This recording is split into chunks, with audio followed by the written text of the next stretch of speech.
Hello friends, देखिए आज PY की सीरीज में हम लोग we are into a new topic that is interference of light.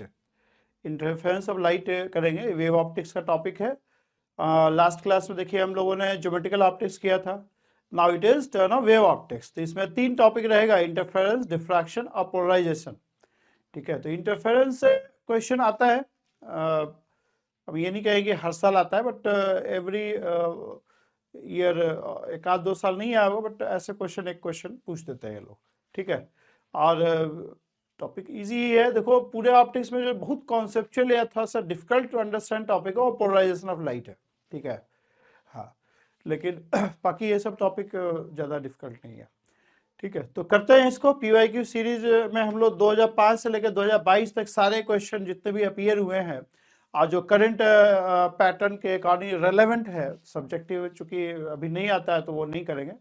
बाकी जो भी टॉपिक, जो भी क्वेश्चन, रेलेवेंट क्वेश्चन है जो 2022 जो करंट एग्जिस्टिंग पैटर्न है, वो सारा क्वेश्चन हम लोग कर रहे हैं। ठीक है, तो this is very important and for every exam doing previous year paper is very important, remember this. तो इसको करते हैं हम लोग। Before doing this let me introduce myself. I am Vishal Devarsi and I have been teaching physics for last 20 years and for IIT JAM since 2005 when the first IIT JAM exam was conducted. Okay, so let's begin this. MCQ में देखिए 4 options होते हैं, उसमें एक correct होगा, बाकी 3 incorrect होगा। तो करेक्ट ऑप्शन पता चल जाए तो उसको टिक करके आगे बढ़ जाना। ये देखिए क्वेश्चन, पहला क्वेश्चन, ये 2008 में आया है क्वेश्चन आपका। क्वेश्चन देखिए क्या है। Two coherent plane waves of light of equal amplitude and each of wavelength 20 pi into 10 to the power minus 8 meter propagating at an angle of pi by 1080 radian with respect to each other fall almost normally on the screen. The fringe width on the screen is। देखो ये question, ये अच्छा question है। मतलब शुरू में पहली बार जब हम पढ़े थे ये क्वेश्चन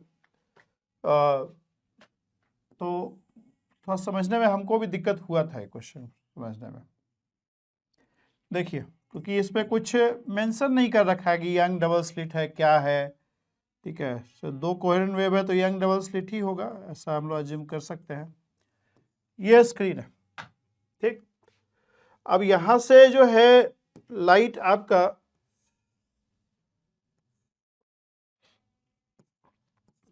इस तरह से प्रोपेगेट कर रहा होगा। इसने ये एंगल दे रखा है with respect to each other ना। क्या देखो, pi by 1080 with respect to each other, ये एंगल दे रखा है। ठीक है, अच्छा ठीक है। अब अगर मान लो इसको एक हम ऐसे लाइन ड्रॉ करें, डॉटेड लाइन सेंटर से, ये मान लो 2D है, स्लिट सेपरेशन, तो this is theta. I can say that theta by 2 will be what, radian का फॉर्मूला लगाइए, ये एंगल थीटा बाई 2 हो जाएगा। Theta by 2 would be what, D upon this D, क्योंकि ये ऑलमोस्ट नॉर्मल है। मतलब ये इतना ऊंचा आपको दिख रहा है लेकिन ये है बिल्कुल नजदीक सेंटर के। ठीक है, वो तो आपको समझ में आया इसलिए हमने ऐसे ड्रा कर दिया, क्योंकि ये लिख रखा है ऑलमोस्ट नॉर्मली है, नॉर्मली है बिल्कुल स्क्रीन पे। तो ये जो डिस्टेंस है बहुत कम है, ये डिस्टेंस बहुत ही कम है। ठीक है, तो ये अप्रोक्सीमेशन चूंकि यहाँ पे देखो क्लियर कर रखा है, almost normally on the screen, मतलब this point is very near to the centre, only the it can be normal to the screen. ठीक है, ओके, तो ये आपका आ जाएगा। थीटा हम लोग को दिया हुआ है, थीटा हम लोग को दिया हुआ है। फ्रिंज विड्थ क्या होता है, अगर स्लिट सेपरेशन 2D लेते हो तो ये आ जाएगा। So this will be what, d by d is given to you, d by d is theta by 2, it is lambda upon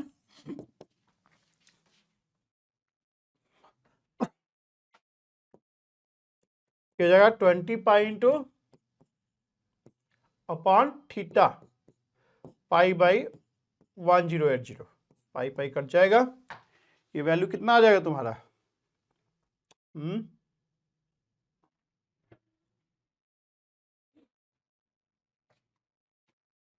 1080 मतलब 216 गुने 10⁻⁸ मीटर, यानी कि 0.216 मिलीमीटर। ठीक है, बी आंसर हो जाएगा, B will be the answer, B will be the correct answer. ठीक है, पर एक बार थोड़ा समझने में रियली आई एक्सेप्ट इट, हमको भी ये इशू आया था कि क्या ये थीटा क्या है, मतलब कैसे, क्योंकि ये अभी तो हम आपको बता रहे हैं इजी तरीके से, तो आपको लगेगा कि अरे इसमें कुछ है ही नहीं, लेकिन सारा जब ब्लैंक रहता है बोर्ड ना तब इशू आता है। ओके, ये देखो 2014 में क्वेश्चन आया है, क्या बोल रहा है, the electric field of two light sources with near by frequency omega 1 omega 2 and wave vector k1 and k2 are expressed like this। ठीक है, the interference pattern on the screen is photographed at t equal to t naught। अच्छा,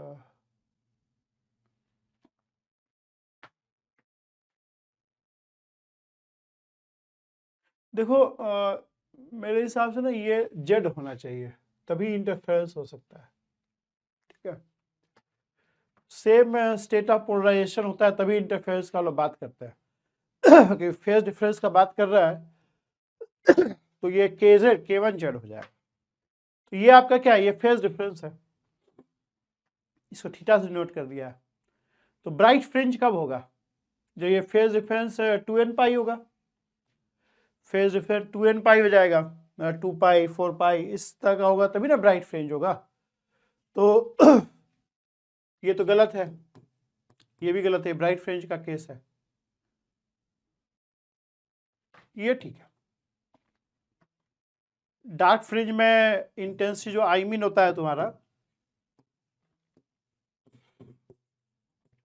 याद भी होना चाहिए आपको, ये निकाला भी जा सकता है इजिली, और आई मैक्स जो होता है, ठीक है, ब्राइट फ्रिंज में ये 2n पाई होना चाहिए, 2n पाई होगा तो कॉस थीटा आपका 1 हो जाएगा, तो ये तो ब्राइट फ्रिंज में होता है, डार्क फ्रिंज लिखा गलत हो जाएगा। और डार्क फ्रिंज में ये ऑड मल्टीपल ऑफ पाई हो जाएगा, ऑड मल्टीपल ऑफ पाई के केस में कॉस थीटा -1 हो जाएगा, ये डार्क फ्रिंज का केस है, और ये तो होता ही नहीं है, ये गलत है। ये आपका 2014 में आया था, तो आपका क्वेश्चन आंसर हो गया डी आंसर हो जाएगा। ठीक है, D will be the correct answer. Okay, ये देखिए क्या बोल रहा है, consider to coherent point source S1 and S2 separated by a small distance along the vertical line and two screen P1 and P2 as shown in figure, which of the following choice represent the shape of the interference fringes on the central region of the screen। देखो एक चीज समझो, central area में central maxima का बात कर रहा है, ठीक है, तो locus of the point where this phase difference is 0, locus of central portion मतलब सेंट्रल मैक्सिमा का बात कर रहा है, तो locus of all the point where this distance travelled is 0, sorry distance equal, phase difference मतलब फेज डिफरेंस 0 का मतलब distance travelled by this light psi1 and distance travelled by this light is equal, वो कौन सा point होगा, ये point जो है बिल्कुल मिड पॉइंट ऐसे, ठीक है, और लोकस ऑफ दिस पॉइंट, ये तो पूरा प्लेन है ना तुम्हारा, तो ये जो पूरा जो लाइन होगा, इस पूरे लाइन पे जो डिस्टेंस ट्रेवल होगा वो सेम होगा, डिस्टेंस ट्रेवल जो हो जाएगा वो सेम हो जाएगा आपका, मतलब ये ऐसे है बाद में ऐसे हो जाएगा, तब भी ये दोनों डिस्टेंस सेम रहेगा, क्योंकि ये सेंटर से पास कर रहा है, जो भी डिस्टेंस होगा बराबर होगा।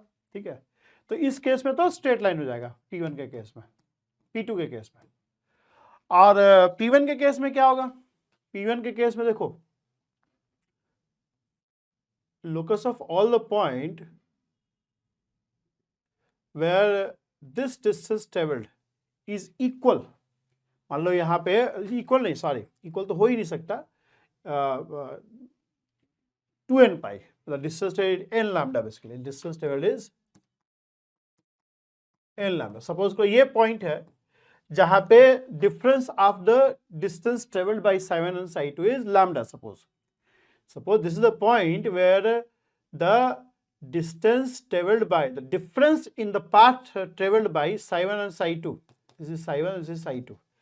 Difference in the path traveled is say lambda. That is path difference we say.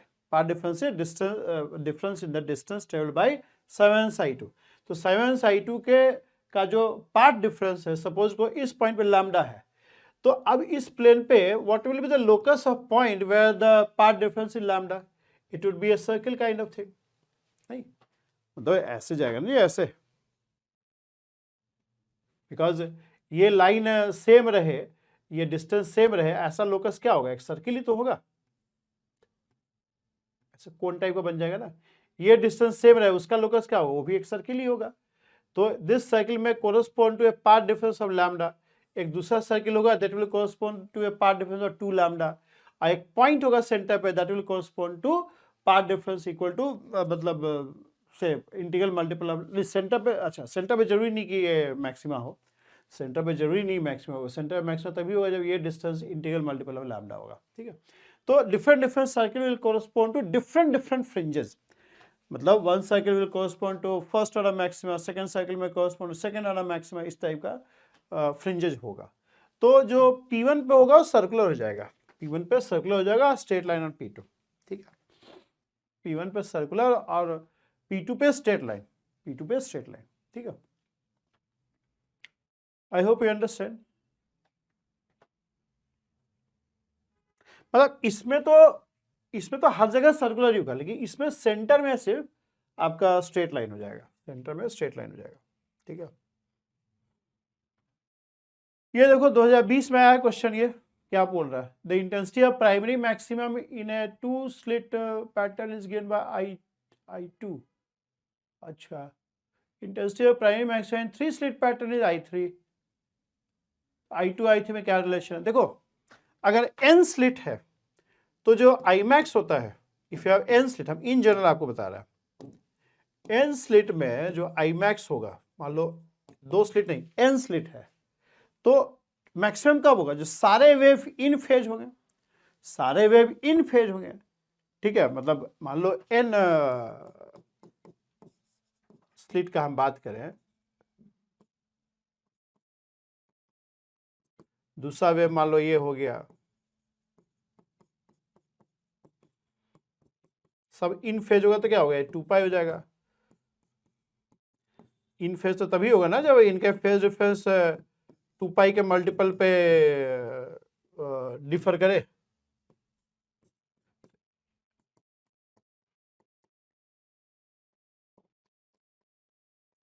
ऐसे फेज डिफरेंसेस होंगे तभी ना, तभी तो कहेंगे दे आर इन फेज, ठीक है। n स्लिट है, अब सारे जो वेव निकल रहे हैं अलग अलग स्लिट से, when they are in phase they will go to, मतलब उसका सुपरपोजिशन के बाद जो इंटेंसिटी होगा मैक्सिमम हो जाएगा। तो सुपरपोजिशन जब करोगे तो सुपरपोजिशन करने के बाद क्या आएगा? रिजल्टेंट वेव आपका इस टाइप से आ जाएगा। So this will give you what? This will give you simply NA। देखा, 2 पाई लिखने से तो ये बराबर ही हुआ ना एक दूसरे के सब। जब इनके फेज डिफरेंसेस 2n पाई से डिफर करेंगे तो they are all equal, they are all equal, this will be the resultant wave, ठीक है। और इसका एम्पलीट्यूड क्या हो रहा है? NA। तो इंटेंसिटी क्या हो जाएगा? NA का whole square which is n square A square which is n square I1, मतलब जो एक वेव का इंटेंसिटी है उसका n स्क्वायर हो जाएगा। इसलिए देखो, डबल स्लिट में 4 इंटू A स्क्वायर होता है, ट्रिपल स्लिट 3 स्लिट होगा तो 9 इंटू A स्क्वायर हो जाएगा। तो आपका जो I2 है ना वो हो जाएगा 4A स्क्वायर, और I3 जो हो जाएगा वो 3 स्क्वायर A स्क्वायर, मतलब 9A स्क्वायर हो जाएगा, ठीक है। तो I2 का अगर I3 से रिलेट करोगे तो ये क्या हो जाएगा? 4/9, दैट इज 4/9 I3, ठीक है। 4/9 I3 ये आंसर आ जाएगा। I hope you understand. आपको ये याद रखना पड़ेगा, आपको ये याद रखना पड़ेगा। ऐसे भी इन जनरल मैं आपको बता रहा हूँ कि n स्लिट्स मान लो, डबल स्लिट ट्रिपल स्लिट छोड़ दो, n स्लिट्स मान लो, तो जब सारे वेव इन फेज होंगे तभी मैक्सिमम फॉर्म होगा, तभी कंस्ट्रक्टिव इंटरफेरेंस होगा उनके बीच में, ठीक है। इस तरह से कर सकते हैं। ये 2020 में आया था क्वेश्चन आपका। ये देखिए कब आया, 2021 में आया है। माइकलसन इंटरफेरोमीटर सिलेबस में नहीं लिखा हुआ है, बट कभी कभार क्वेश्चन पूछे हैं, ये एक बार पूछे हैं मतलब, तो देख लेना। ऐसे ग्रेजुएशन में तो पढ़ना होता ही है, बट ऐसे सिलेबस में मेंशन नहीं है, क्योंकि सिलेबस में इंटरफेरोमीटर एक इंपॉर्टेंट टॉपिक होता है, मतलब अगर वो सिलेबस में होगा तो उसको मेंशन करना चाहिए, ठीक है। बट चलो ठीक है, मतलब कोई बहुत डिफिकल्ट टॉपिक भी नहीं है, बट एक बार देख लीजिएगा माइकलसन इंटरफेरोमीटर कैसे फंक्शन करता है। 2 मिरर्स होते हैं, ठीक है। लिखो क्या लिखा है, an experiment Michelson interferometer perform in vacuum using laser light of wavelength 610 nanometre. One of the beam of interferometer passes through a small glass cavity of 1.3 centimeter long. After the cavity is filled with medium of refractiveness n, 472 dark fringes are counted to move past the reference line. अच्छा, देखो 1.3 centimetre long cavity है, उसको fill कर दिया है हमने उससे क्या, लिक्विड से फिल कर दिया है, लिक्विड से हमने उसको फिल कर दिया। ये कैविटी है मान लो, इसको लिक्विड से फिल कर दिया। अब लाइट तो जाता है और मिरर से टकरा के वापस भी आता है ना, तो डिफरेंस इन द पाथ कितना हो जाएगा, एक तो इधर से आएगा, एक ऊपर वाले मिरर से टकराता है, ठीक है ऐसे। तो अगर कुछ भी नहीं होता है तो ये और ये सेम होता है पाथ, मतलब ये जो path travelled by this light and path travelled by this horizontal light is same.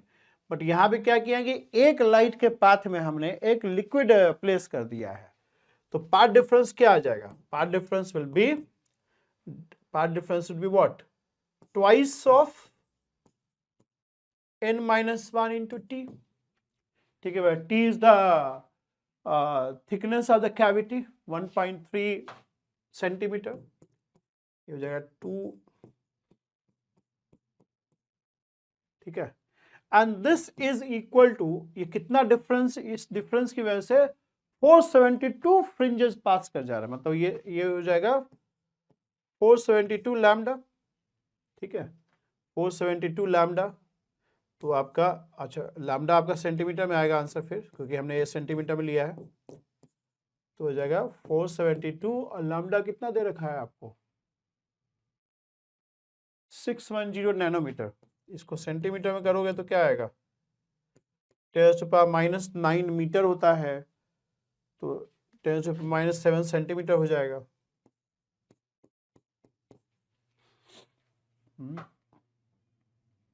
Speed of light क्यों दिया है यार, स्पीड ऑफ लाइट का तो जरूरत है नहीं। देखो कितना आएगा, 472 गुने 610 भागा 2.6 आएगा, ये आ जाएगा, ठीक। तो n आपका ये आ जाएगा 1.01, ऐसा आ जाएगा 1.01 ऐसे रिफ्रैक्टिव इंडेक्स आ जाएगा, ठीक है। ओके, समझ में आ रहा है ये इंटरफेरोमीटर था, एक बार देख लेना, एक बार पूछा, ज़्यादा तो नहीं पूछता ऐसे। तो क्या लिख रहा है, the condition for maxima in interference of two states is given in terms of lambda and m. अच्छा, देखो मैक्सिमा का सिंपल कंडीशन होता है कि phase difference should be equal to 2n pi. ये जो फेज है ना तुम्हारा, एक तो फेज ये हो गया, दूसरा फेज ये हो गया, इनका जो डिफरेंस है ना वो 2n पाई के बराबर होना चाहिए। तो फेज डिफरेंस क्या है, k0/2, एक पहला का फेज ये है तुम्हारा x प्लस वाई, ये पहले वेव का फेज है, दूसरे वेव का फेज हो गया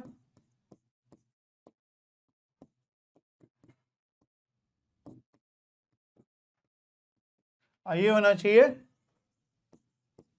2n पाई, ठीक है। यही मैक्सिमम कंडीशन है, ये कट जाएगा तुम्हारा, ये आ जाएगा k0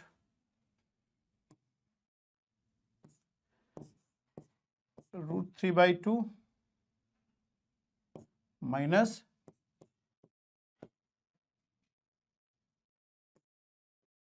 x plus 1/2 minus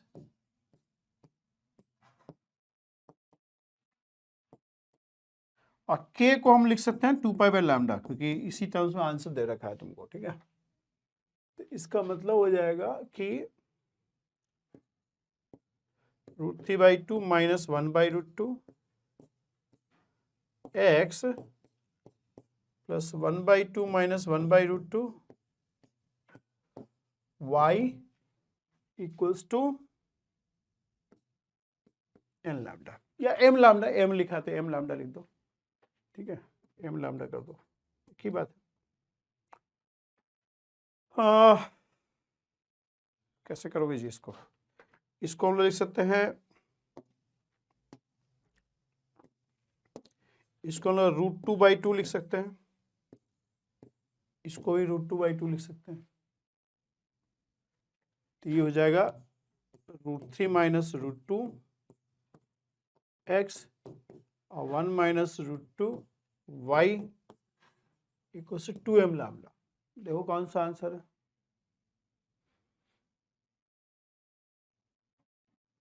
A answer है,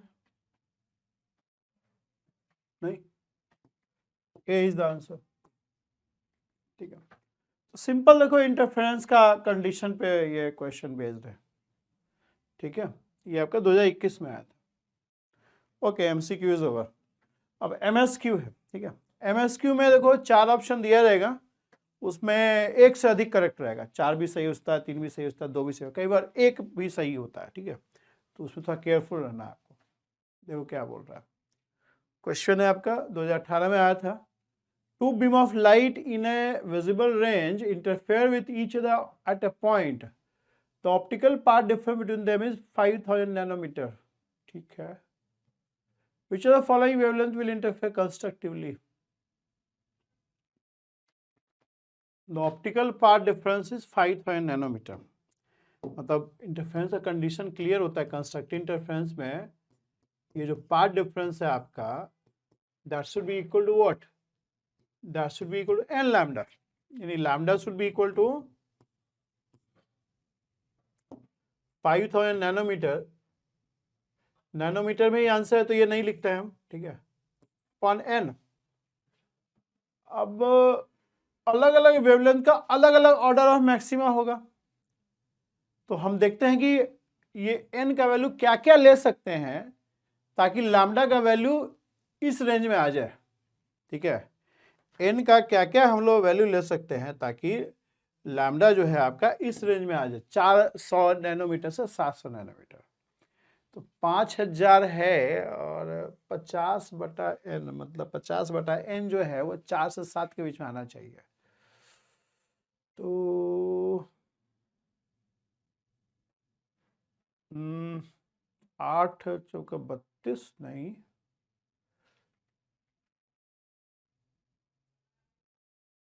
9 चौका 36, मतलब ऐसे ले लो, चौका 32, 7 56, 6 48, 6 से स्टार्ट करो। When n is 6, lambda will be what? 6 48, 4 18, है ना, समथिंग लाइक दिस, 18 अच्छा आ जाएगा। तो एक तो आपका ये आ रहा है 6, अगर लिखते हैं तो नहीं, गलत कर दिया। अगर 6 लेंगे तो हो जाएगा 6 48 20, 18 18, ठीक है। तो ये तो नहीं है आपका, ये आंसर में नहीं है। अगर 7 लेते हैं तो n क्या हो जाएगा? 7 49, तो ये भी नहीं है, ठीक है, सो ऑन। अगर 8 लेते हो तो क्या आएगा? 8 6 48 और 2 0, 8 दूनी 16, 8 5 40। एक तो 625 आ रहा है n = 8 पे, 625 का 8th ऑर्डर मैक्सिमा होगा इस पार्ट डिफरेंस पे। 625 का 8th ऑर्डर मैक्सिमा होगा। 9 पुट करो, 9 पुट करोगे तो क्या आएगा? 9 पच्चे 45, 9 पच्चे 45, 9 पच्चे 45 रिकरिंग रहेगा। ये भी तुम्हारा आंसर आ रहा है, यानी 555 नैनोमीटर का 9th ऑर्डर मैक्सिमा होगा इस पार्ट डिफरेंस पे। अगर 10 से भागा दोगे तो क्या आएगा? 10 से भागा दोगे तो 500 आएगा, 500 भी नहीं है, ठीक है। और 11 से दोगे तो 11 चौका 44, 11 वाला चेक कर लो एक बार, ठीक है। n इक्वल टू 11, लैम्डा क्या होगा? 11 चौका 44, 11 पचे 55, 11 चौका 44, 6 जीरो बचेगा, 11 पचे 55, ये भी नहीं है, ठीक है। तो ये दोनों आंसर हो जाएगा तुम्हारा, बी और C. B and C will be correct answer, ठीक है। एक तो 625 का आ रहा है 8th ऑर्डर मैक्सिमा, और 555 का 11th ऑर्डर मैक्सिमा, सॉरी 555 का 9th order maxima. n equal to 11 वाला अलग आ रहा है, 400 समथिंग आ रहा है, 416 नहीं आ रहा है। तो आपका बी और सी करेक्ट आंसर हो जाएगा, ठीक है। B and C correct answer, ठीक है। सिंपल मतलब मैक्सिमा का कंडीशन पे बेस्ड क्वेश्चन है, ठीक। अच्छा, एक ही क्वेश्चन था, ओके। नेट में देखिए आपका आंसर न्यूमेरिक्स में होगा 5.0, 6.71 ऐसे करके, ठीक है। इसमें सॉल्व करना पड़ता है हम लोग को। दो क्या क्वेश्चन है? For the arrangement given in figure the coherent source of light A B and C have individual intensity. अच्छा, ये थोड़ा एरर है इसमें यार, यहाँ पे एक छोड़ रखा है, हम देखे थे यहाँ भी मिसिंग था, एक और है ना, 3 लाइट है ना, तीनों का इंटेंसिटी ऐसे दिया हुआ है respectively at point P. The wavelength of each of the sources 600 nanometre, resultant intensity क्या होगा? मतलब यहाँ पे 3 लाइट का सुपरपोजिशन का बात कर रहा है, psi1, psi2, psi3। तो जो रिजल्टेंट साई होगा यहाँ पे that will be what? psi1 plus psi2 plus psi3। तो एक काम करते हैं, पहले psi1 psi2 का सुपरपोजिशन देख लेते हैं। psi1 psi2 के बीच फेज डिफरेंस कितना होगा बताओ? ये आपका एंगल होगा theta, this theta will be what? This theta will be 15 millimetre upon 1 metre, 15 into 10⁻³ theta बहुत स्मॉल है, तो tan थीटा ऐसे ही लिख सकते हैं हम लोग। मतलब ऐसे तो ये tan थीटा है, एक्चुअली tan थीटा ही लिख दो बल्कि, ठीक है। tan theta is this. अब पार्ट डिफरेंस क्या होगा? सॉरी, हाँ, path difference will be what? This 3.22, this is theta, so this will also be theta, ठीक है। So part difference between psi1 and psi2 is coming out to be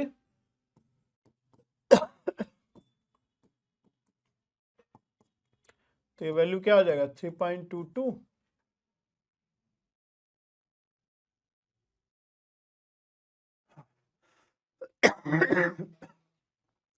3.22 into sine theta, millimetre है, 10⁻³ into sine theta,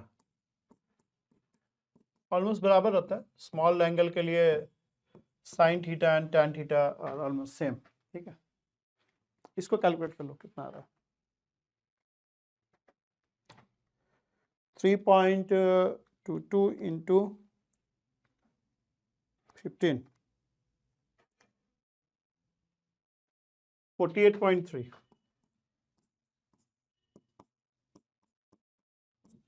-6 क्या? Metre ना, metre, okay fine. So and this is equal to what? Lambda के terms में अगर इसको देखें तो कितना हो जाएगा? In terms of lambda This will be how much? 600 into 10⁹, ठीक है। तो 48.3 अपॉन 0.6 देख लेते हैं कितना आ रहा है। 48.3 अपॉन 0.6 80.5, यानी ये जो पार्ट डिफरेंस आ रहा है ना वो 80.5 लैम्डा के बराबर आ रहा है, half integral multiple of lambda.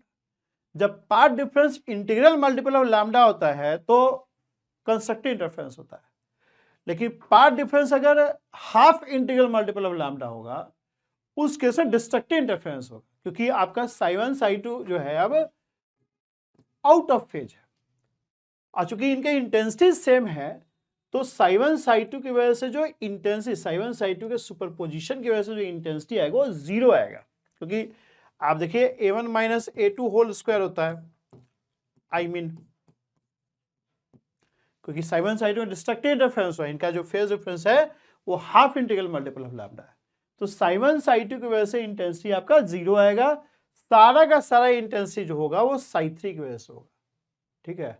यानी आपका रिजल्टेंट इंटेंसिटी आपका आएगा 5, ठीक है, सिर्फ psi3 का, क्योंकि psi1 psi2 they will kill each other, ठीक है। psi1 psi2 they are going to destroy each other, वो डिस्ट्रक्टिवली इंटरफेयर कर रहा है, उनके इंटेंसिटीज भी सेम है, तो psi1 और psi2 की वजह से इंटेंसिटी जीरो आएगा पॉइंट पी पे, जो भी इंटेंसिटी आएगा वो अकेले psi3 की वजह से आएगा, ठीक है। Okay, let's go ahead. ये देखिए क्या बोल रहा है, seventh bright fringe in young double slit experiment using a light of wavelength 550 micrometer shift to central maximum after covering two slit with the sheets of different refractor N1 and N2।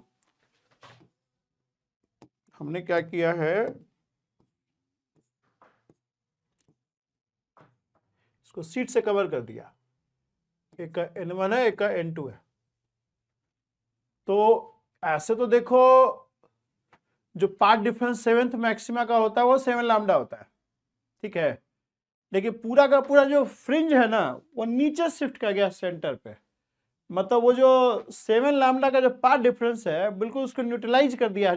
जो ये आप इसके रखने की वजह से path difference कितना create होगा, इसके रखने की वजह से पार्ट डिफरेंस जो क्रिएट होगा वो इतना पार्ट डिफरेंस क्रिएट होगा, और ये 7 लैम्डा है, मतलब वो पार्ट डिफरेंस 7 लैम्डा जो क्रिएट हो रहा है, पहले क्या था, जो psi2 आपका था psi1 था, N1 N2 क्या लिया है, N1 N2 नहीं पता है, तो ऑफ कोर्स N2 जो होगा ना psi2 का जो पाथ जो कवर करता है वो ज्यादा कवर करता है, psi1 कम कवर करता है। अगर ऊपर वाला हम ये सेवेंथ मैक्सिमा का बात करते हैं तो psi2 जो पाथ कवर करता है वो x2 है और psi1 जो पाथ कवर करता है x1 है, तो that is becoming equal to 7 lambda basically at point पे, ठीक है, ये 7th लैम्डा का है।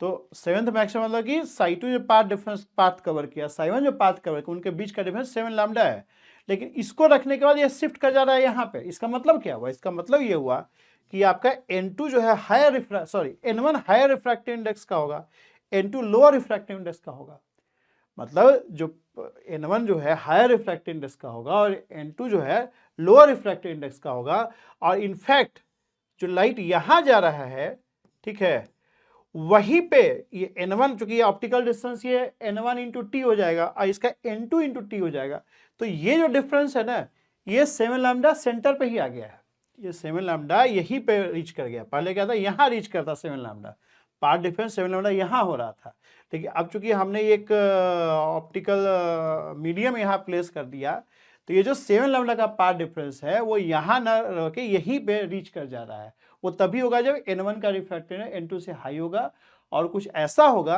कि N1 माइनस N2 टी जो डिफरेंस इन पाथ ट्रेवल्ड, जो ऑप्टिकल पाथ डिफरेंस इस मीडियम में जो ट्रेवल कर रहा है वो 7 लैम्डा हो जाएगा। तो ज्योमेट्रिकल पाथ डिफरेंस की जरूरत ही नहीं है।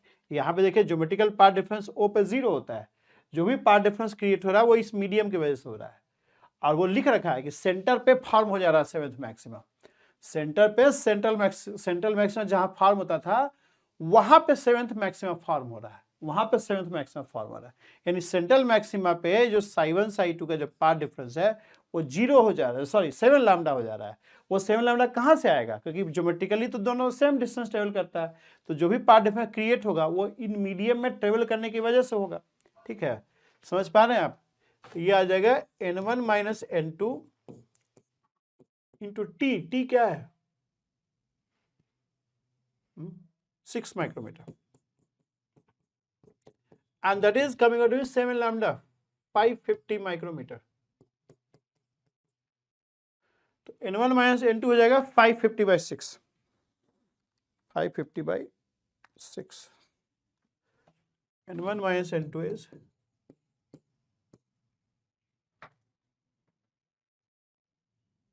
नहीं 550 माइक्रोमीटर है, और ये कितना, ये भी माइक्रोमीटर है।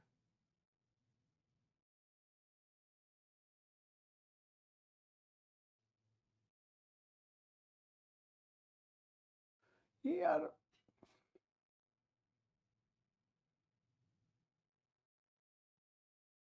ये गलत है।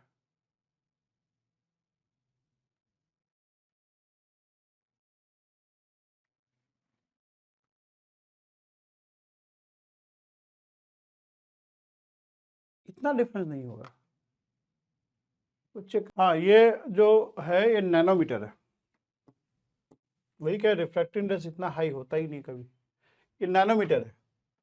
तो ये हो जाएगा 10⁻⁹, ये हो जाएगा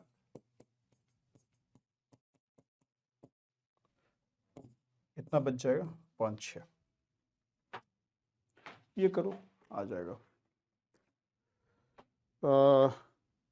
7 इंटू 0.55 अपॉन 6, ये आएगा 0.6416, ये आ जाएगा।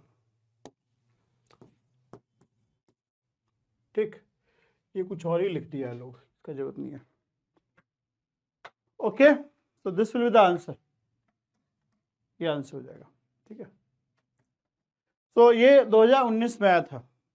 आगे चलते हैं, ये 2021 का क्वेश्चन है। देखो क्या बोल रहा है, the thin film of alcohol is spread over a surface when light from tunable sources incident normally, the intensity of reflected light at detector is maximum for lambda equals to 640 nanometer। अच्छा, and minimum for this। तो देखो film पे अगर से कोई thin film है, ये thin film है, ये सरफेस पे मान लो कोटेड है, ठीक है, तो लाइट जो आएगा नॉर्मली फॉल कर रहा है, लाइट नॉर्मली फॉल कर रहा है, तो एक लाइट ऐसे आया, एक तो यहीं से रिफ्लेक्ट कर गया, और दूसरा ये ट्रेवल करेगा और फिर रिफ्लेक्ट करेगा। ठीक है, ये 1 हो गया, ये 2 हो गया। दूसरा जो आया, तो ये यहाँ फॉल किया, दूसरा कलर ले लेते हैं, और ये ऐसे रिफ्लेक्ट किया, ये 1 हो गया, ये 2 हो गया। तो 1 2 के बीच में कितना पार्ट डिफरेंस हो गया, मान लो टी थिकनेस है, तो पार्ट डिफरेंस क्या हो जाएगा,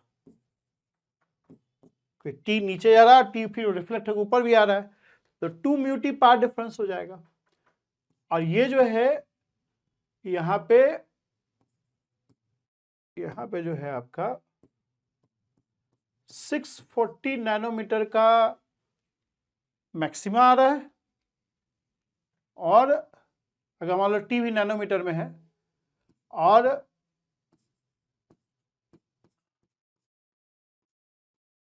512 नैनोमीटर का मिनिमा आ रहा है। तो मैक्सिमा आएगा तो इंटीग्रल मल्टीपल ऑफ लैम्डा हो जाएगा, अब मिनिमा आएगा तो half integral multiple of lambda आ जाएगा, है ना, है कि नहीं? तो मतलब n1 into 640 and n1 plus half into 512 and that is equal to 2 mu T. Mu दे रखा है आपको,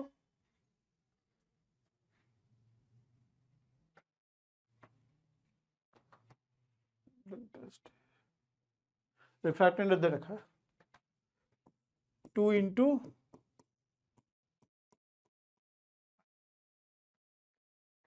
अच्छा, अब टी मिनिमम थिकनेस बोल रहा है, तो हम लोग को देखना पड़ेगा what should be minimum thickness so that you have the least order maxima of 640 and least order minima of 512। कहने का मतलब है N1 और N2 का, ये N2 है, N1 N2 का लीस्ट वैल्यू क्या होगा ताकि ये कंडीशन सेटिस्फाई हो। पहली बात तो ये निकाल लेना है। इसको जरा देखो कितना आ रहा है, 640 इंटू N1। अरे तो N1 N2 का लिस्ट, N1 N2 का लिस्ट वैल्यू ही आपको T का लिस्ट वैल्यू देगा ना। तो ये 8 से कटेगा तो 80 हो गया, और 8 8 6 48, 8 चौके 32, फिर 8 से काट दो, 8 नहीं 80, 8 8 64, फिर 2 से काट दो 5 और 4, यानी 5 N1 would be equal to 4 N2 plus 2। अब देखो लिस्ट वैल्यू क्या है जो इसको सेटिस्फाई करेगा। N2 equals to 2 and N1 equals to 2, नहीं?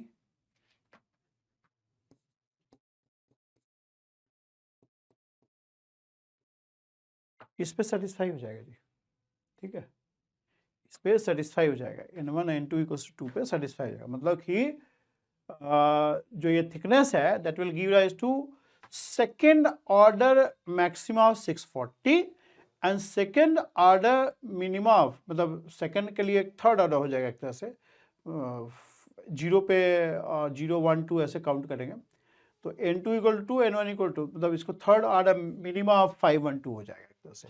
N2 माइनस हाफ होता तो N1 N2 जो होता है 0 से 1 से काउंट होता, N2 प्लस हाफ है तो N2 0 से काउंट होगा, ठीक है। ओके, तो N1 N2 का जो लीस्ट वैल्यू है वो 2 है। अब यहाँ पुट कर दो, T का वैल्यू क्या आ जाएगा, 2 इंटू 640 नैनोमीटर अपॉन 2 इंटू 1.36, तो कट जाएगा। अब ये निकाल लो, नैनोमीटर में ही आंसर पूछा है, तो 640 भागा 1.36, 470.5 नैनोमीटर या 0.6, ठीक है, 0.59, ये आ जाएगा आंसर, ठीक है। तो इस तरह से इसको हम लोग कर लेंगे। आई थिंक ये लास्ट क्वेश्चन है, अगला पेज पे ब्लैंक है, ठीक है। So we have done this topic of interference. जितने भी अभी तक क्वेश्चन आए थे 2005 लेकर 22 तक, ऑब्जेक्टिव जो अभी के पैटर्न के रेलेवेंट है वो सारा हमने कर लिया, ठीक है। अगर कोई छूट गया हो तो you can put it in comment, I will do that also, ठीक है। जो मुझे दिखा वो मैंने छाट के मतलब ऐड कर लिया था, ठीक है। So next topic we will do is diffraction, ठीक है। डिफ्रैक्शन से कम क्वेश्चन आया है, मैं देखा था। पोलराइजेशन से बहुत क्वेश्चन आया फिर, ठीक है, तो उसको कर लेंगे अभी, आज ही कर लेंगे, ठीक है। So we will finish over here this video. Thank you very much, and you subscribe to the channel, YouTube channel, the videos if you're finding it to be useful। Trajectory education YouTube channel है, और T with the learning app जो है mobile app है, उसको download भी कर सकते हैं, ठीक है। Thank you very much.